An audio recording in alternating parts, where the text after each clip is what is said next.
Jinn seemed to have always sort of been a part of my life in one way or another before I knew it or not. You know, even back to when I was 14 years old and I had, I guess, my sort of first Jinn experience. I was out with my brother and his friend. His friend was really into like black magic and ghosts and all this stuff. And he's like, let's go to this place called like Spirit Corner or something like that. So we went there, we were sitting down in a circle and he started doing like, I don't know, whatever, seance or chant or whatever. And I felt this feeling inside my chest, sort of where you think your soul might be, in the center of your chest. And it really scared me, but I didn't say anything, I just kept quiet. And he looked straight at me and said, "You need to leave." And I'm like, why? But I knew why, I could feel it. And he's like, something here doesn't like you, just leave, run. So I got up and I ran like as fast as I could away from there and straight back home. I never really thought about this again until almost a decade later. My revert story started back when I was about 21 years old and I was living in Malaysia. I had just moved into a new house and my best friend was over from Canada helping me move in. So we decided to have like a housewarming party, invite some friends over, have a barbecue. And we had all the doors open. Typical Malaysian houses, they'll have like the wooden swinging door and the glass sliding door at the front of the house. I'd taken my friends upstairs to see the house, see the rooms upstairs. And as we came out of one of the bedrooms, I heard a bang and I heard my dog bark downstairs. So I went downstairs and I saw my best friend and she just looked absolutely terrified. She was like pale white and just staring at the glass sliding door at the front of the house.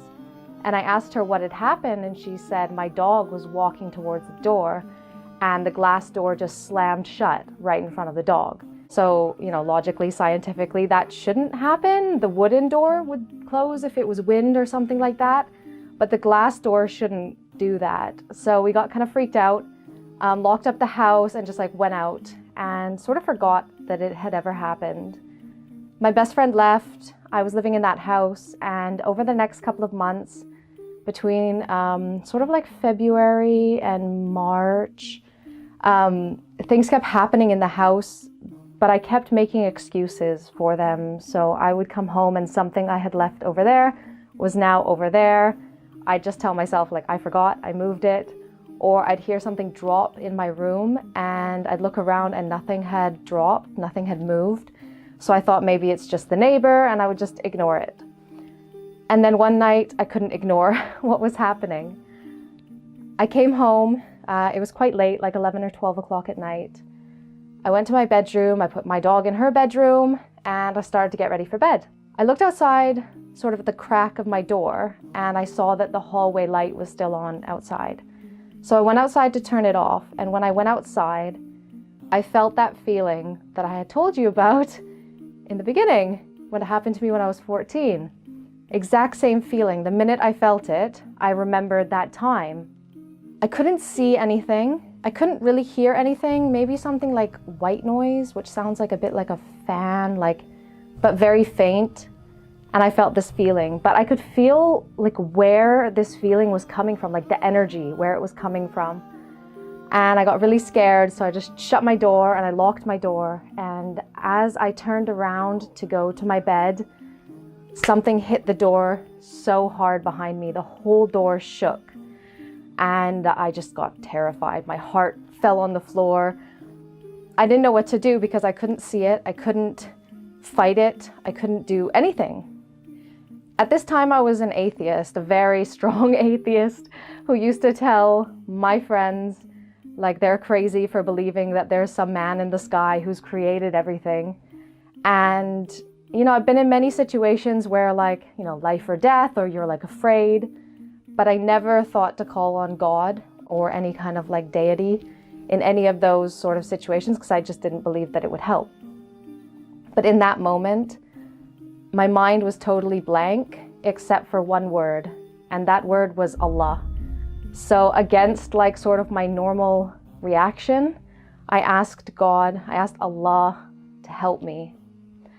And I went to bed and I put something on the laptop to kind of like distract my mind. And I fell asleep so quickly, like abnormally quick for me. And I remember that night it rained so much. It like purified everything around me.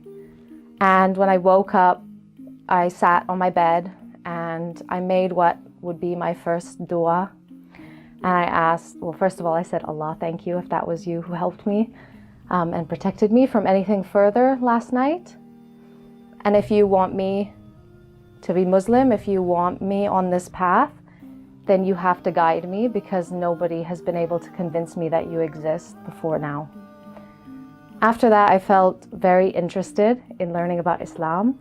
I started asking the Muslims that I knew about the religion, about why they prayed, what they were afraid from, what does Allah want from us. And I started to beta test Islam in my life.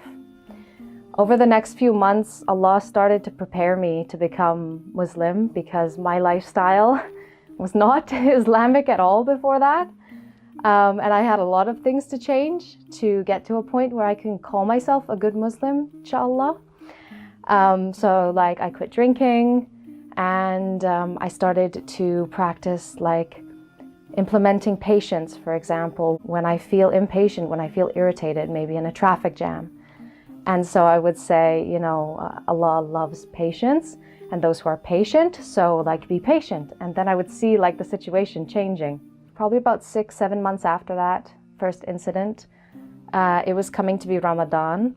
And all of my Muslim friends were very, very good Muslims in Ramadan. So I decided this is the time to see if I can be Muslim or not.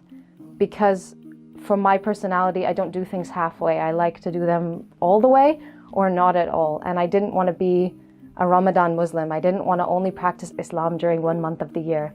So if I was going to do it, I was going to do it all year. So I needed to know, can I be this? Can I fulfill all the duties of a Muslim? So I started fasting from the first day of Ramadan. I read a chapter or a juz of the Quran every day. I put on a hijab during that month, and I learned to pray. And it was very difficult learning how to pray and putting the papers in front of you. And I was completely on my own, so I didn't really have anyone in that month to guide me except Allah, which is quite suiting, because from the beginning, the whole journey was kind of just me and Allah. And so it was coming to be the middle of Ramadan, and I'd been fasting the whole month, and I'd been praying the whole month and reading the Quran.